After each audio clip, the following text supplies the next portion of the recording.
What it is, guys, it's your boy BlastphamousHD, and today we're here to hopefully not get as scared as I know that I probably am going to get. This is a mistake. I have not listened to a good scary story in a long time, and that is for good reason. Now, with that being said, after we listen to a couple of scary stories, I'm gonna tell you guys a scary story that happened to me at a movie theater. Leave a link in the description down below to my playlist, to a playlist I have. I've told over 100 and something stories on YouTube of crazy crap that's happened to me. Yes, I have that much crazy crap happen to me in my 32 years on this earth, as whereas I have way more stories than that. But yo, this is 3 scary stories for y'all arses. Let's go.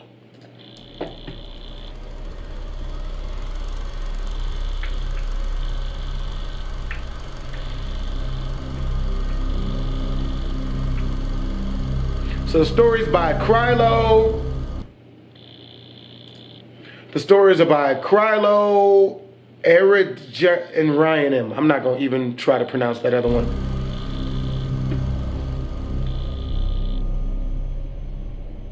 It was April of 2015.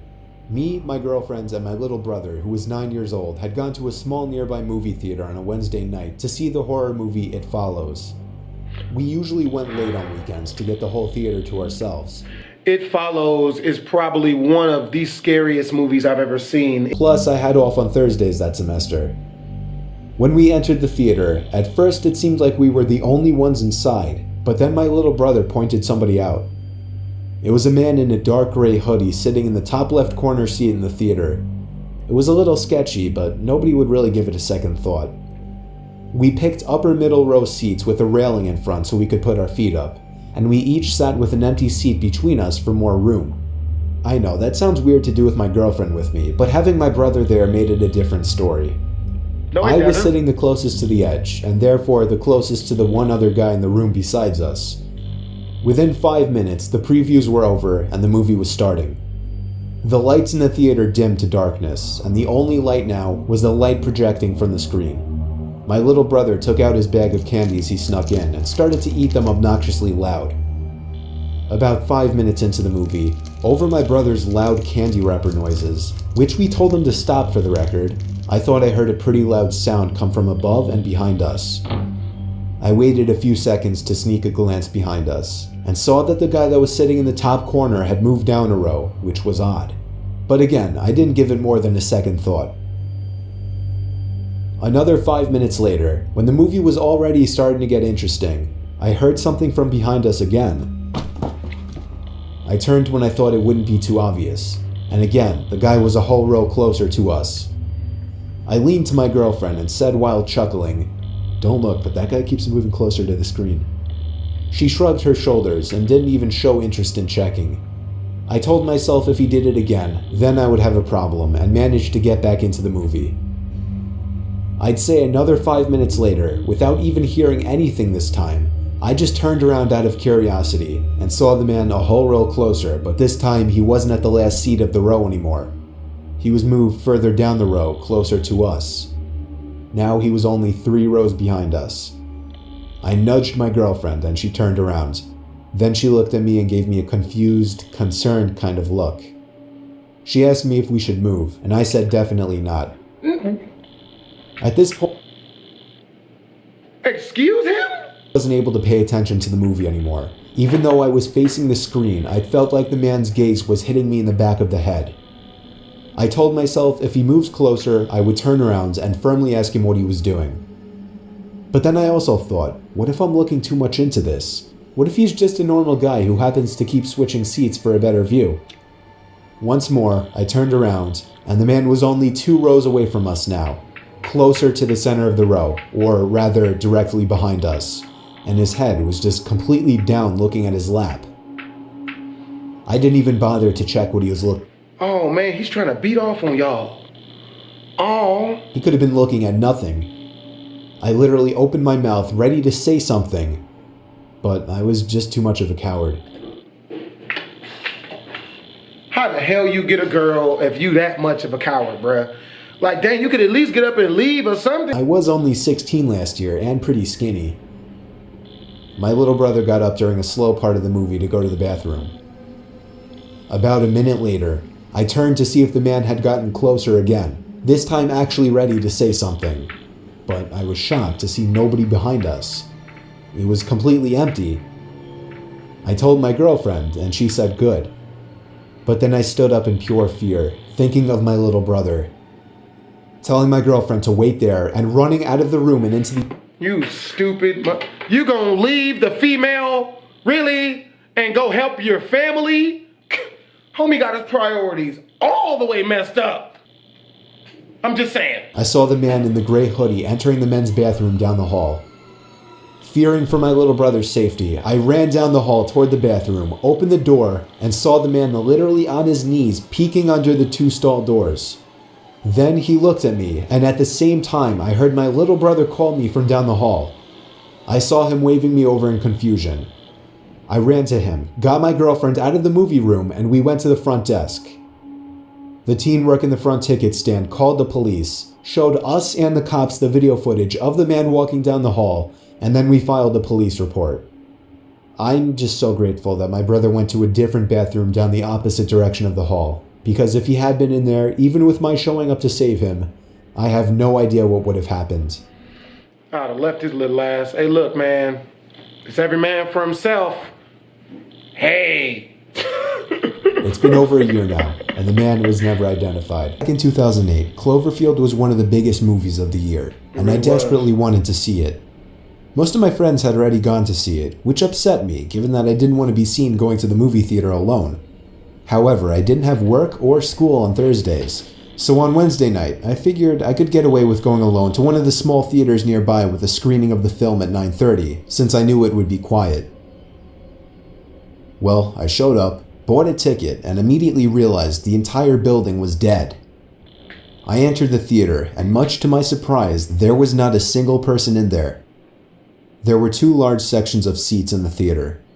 I sat in the bottom row of the upper section, which was seated just behind a tiny wall. During the quiet parts of the movie, which were very few, I kept thinking that I was hearing something coming from behind me. It was almost like I was hearing a voice. Is someone there? Nothing. I felt like the sounds were just getting louder and closer, but I kept turning around and didn't see anyone. I felt like I was losing my mind. Eventually, the sounds became so loud that it was evident it was a crazed whispering. I was about to nope the fuck out of there, but when I got up and took one last look behind me, a figure popped up quickly from behind the seats just 2 rows up from me. Man, dude, and you know what would happen if that was me? Bah! And that bah would have been me screaming in fear and running. I ran like there was no tomorrow back to the lobby, where I saw nobody, not a single employee. I kept running to the car, took a few seconds to catch my breath once inside, and drove back home. I tried calling the theater that same night. I never got anyone to answer. I didn't bother the next day, and I just tried to let it go. It still freaks me out beyond imagination to this day. Okay, so look, back in the day, I was dating this girl. Her name was Risa, and she was like, you know what I mean, she was like a good girl type of chick. You know, she hadn't never lived in no crazy area, so she had never been in any situations where, you know, life or death or whatever, right? So we was leaving Indianapolis out here in Vegas, and a lot of people know Indianapolis is one of the movie theaters from back in the day. So we was leaving the movie theater, man, and it was like 2 o'clock in the morning. Now, anybody who's ever been on Indianapolis knows on a weekday when it's 2 o'clock in the morning, there's no one on the road. We didn't have a car, so we was walking to the downtown Main Street bus station, which is the main bus station in Las Vegas, at least it was back then. We're walking, man, and me and her had gotten into it. You know, she said something stupid that I didn't really agree with, so I didn't really feel like hearing her mouth. So I was walking about a good 3 feet ahead of her. While we're walking, and there's no one on the road, there's no one on the sidewalks, there's no one out there, bro, and it's dark as hell. We see these 6 guys, or 5, or however, we just know it was more than 4. Street niggas, you know what I mean? And it was like the type you don't want to run into. You could look at them and tell they was on some shit. Don't know what shit they was on some shit. They're walking towards us on the same side. Even though I'm disagreeing with the girl I'm with right now, I'ma have to slow up and walk with her so that we can walk past these guys together. Cause you know, if I'm walking past her, I know how to get around these type of dudes. If they say something to her, I need to let these dudes know that this is my chick. So I turn around to get my chick. What's the worst thing you could do in this situation? When you see 5, 6 scary looking dudes walking towards you, worst thing you can do is run. Granted, I'm not gonna say it was the worst thing that she could have done because it ended up working out. And if these guys would have said something to, you know, us while I was walking past them, I'd have said something stupid back, and we might not just be here. I've had it happen a bunch of times where a group of dudes think that because they got numbers on them, they'll say something sly or sideways to me. I'll turn around and be like, well, what's up? And you know, sometimes it goes good. Every once in a while, it doesn't go good. I've stopped doing stuff like that, okay? I turn around to see she's halfway across the street, and I'm like, what are you doing? This is literally the worst thing you could be doing at this point in time. Granted, I didn't want her to be across the street by herself or just out of fear. I decided to go across the street with her. So we get on the other side of the street and I'm like, okay, now we can't show any more fear. All right, you show fear to these guys enough and they'll just mess you up just off general principle. They're walking on the opposite side of the street and we're about to intersect, but on the opposite side of the street. And as we're about to intersect, I hear one of the guys on the other side of the street, hey girl, you look good. Hey, baby, you need to come over here and chill with a real one. So my girl hearing this and feeling the impending danger, like these guys are about to jump us, she turns around and tries to run in the opposite direction, which again was stupid. Because if she would have ran and I would have ran with her, they would have chased after us. And then it's game over, people. Like, we're getting jumped. Luckily enough, I caught her as she tried to run and I swooped her up and pulled her in. She starts crying. Really? So the guys, seeing that she tried to run and that I didn't run, they got a little bit mad. There's no in between. There ain't no such thing as halfway crooks. They start whooping, yo man, what you gonna do, man? We'll come over there and mash you, homie. We don't give a shit, nigga. We'll take your girl, bruh. Do something, bruh. We got the strap on us, bruh. Do something. We don't give a... Me being foolish and young, I'm mean mugging dudes because I'm mad. I don't like being put in them type of precarious type of situations, so I'm mad, right? I'm mad dogging dudes as they're walking past us on the opposite side of the street. The girl I'm with crying her eyeballs out. Ain't this a B word? We keep walking and the dudes are still woofing or whatever, and by the time we get all the way past them, I'm feeling like they gonna run up. You know, I'm not gonna lie to y'all, I was scared. I'm thinking that they gonna run up, so I'm looking down or whatever. It's looking like I'm looking down, but I'm really checking for shadows and listening for footsteps. The girl the whole time is crying her freaking eyeballs out. So I let her know, I'm like, yo, if these dudes run up on us, you run to the bus stop and ride home and I'll meet you home. Now this isn't me, you know, proclaiming I'ma die for you. No, this is me saying in these situations, you're useless, alright?